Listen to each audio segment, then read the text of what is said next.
As coisas mais incríveis que Deus nos deu para nos alegrar tem a ver com realidades espirituais. E essas realidades espirituais que nós temos, por exemplo, o sangue de Cristo que nos purifica de todo o pecado, a ira de Deus que foi afastada de nós, sendo derramada sobre Cristo,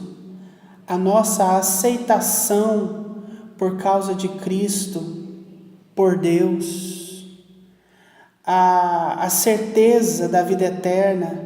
nós sendo selados pelo Espírito Santo como garantia de que pertencemos a Deus e que jamais nada poderá nos afastar de sermos de Deus. Não há morte, não há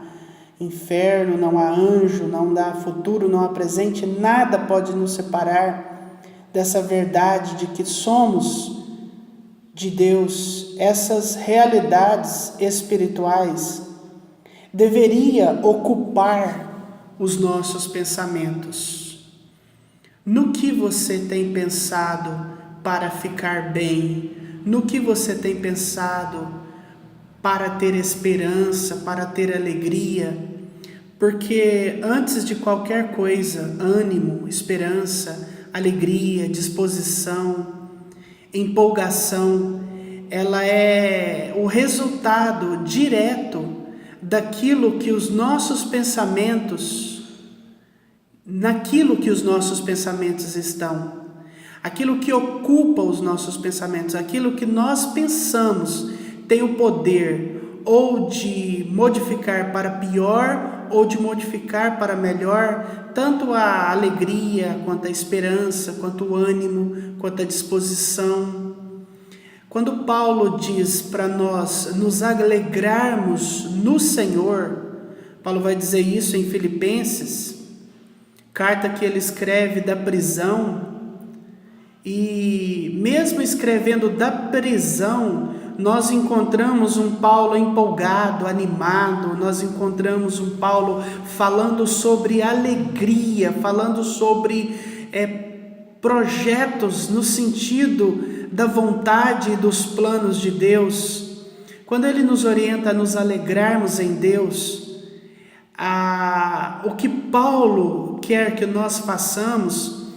é que a gente pense nessas coisas espirituais. O que Paulo quer que a gente faça é que a gente volte os nossos pensamentos para essas realidades espirituais e que essas verdades de que nós estamos em Cristo, que nós somos aceitos por Deus, que a ira foi afastada de nós, que o amor de Deus foi derramado pelo Espírito Santo em nossos corações. Isso tem que ser de algo tão profundo, de algo tão valioso, de algo tão transformador, de algo tão concreto, que as nossas vidas expressem essa verdade. E lamentavelmente, muitos cristãos não fazem uma boa propaganda para o reino de Deus, porque alegria, disposição, ânimo, bem-estar são coisas que você não consegue fingir por muito tempo. E é notório pessoas que estão de fato impactadas, transformadas por essas verdades. Quando essas verdades elas são não apenas ideias abstratas ou mais uma coisa que a gente sabe, mas quando essas verdades elas são o combustível da alma, quando essas verdades elas são a água que rega uma terra seca e que é capaz de fazer nascer um jardim, nascer flores, quando essas verdades de fato são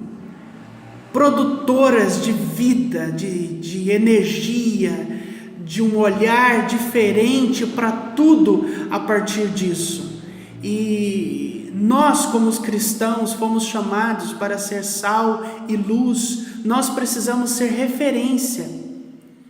para um mundo desorientado, perdido, confuso, que não sabe onde ter vida, que não sabe onde ter satisfação, que não sabe o que é realmente ter prazer, ter uma alma que tenha gozo, que tenha prazer. Jesus disse que do nosso interior, pelo Espírito Santo, fluiriam não gotas de água, não gotas de vida, mas fluiriam rios de água viva. A nossa vida precisa expressar isso, que esse tesouro de grande valor, que é o reino de Deus que nós encontramos e que agora possuímos, tem o poder de transformar completamente a nossa vida. Esse tesouro de grande valor que agora nós dizemos ter na alma, precisa ter o poder de transformar completamente os nossos olhos, a nossa maneira de enxergar, tem que ter o poder de transformar completamente as nossas palavras, o modo como falamos, o modo como pensamos, o modo como olhamos para o futuro, para o além, para o agora. O reino de Deus precisa ser um reino que transforma completamente e que jorra a partir de nós, que transborda a partir de nós. A Bíblia diz que o Espírito Santo seria em nós um fluir de águas vivas, um fluir de vida, um fluir de um jeito diferente de ser, de pensar, de ver. Jesus, ele diz que ele é o caminho, a verdade e a vida, ou seja, ter Cristo